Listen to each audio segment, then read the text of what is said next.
La moyenne suisse du temps d'écran à partir de l'âge de 10 ans, c'est 4 heures par jour. Et on voit quand même de plus en plus d'adolescents qui passent 6, 8 heures par jour le week-end, voire plus. Voire les adultes aussi, hein, j'en connais. Les adultes aussi. Donc en fait, d'une part, on a une augmentation en fait, des apports, et puis d'autre part, on a une baisse de l'activité physique.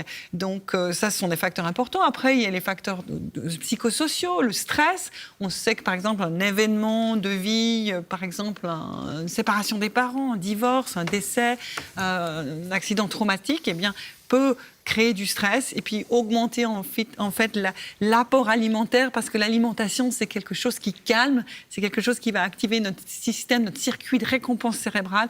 On sait que ce qui est sucré ou gras, ou les deux, eh bien, va nous calmer l'anxiété, améliorer le confort, le plaisir, la relaxation. Et ça, l'industrie agroalimentaire, elle l'a bien compris. Et puis, depuis plusieurs décennies, avant les années 2000, ils faisaient des réunions secrètes entre les grandes entreprises pour discuter de ces choses-là. Puis, ils avaient découvert, en fait, que le sucre, en particulier, eh bien, à un certain seuil, apportait du plaisir.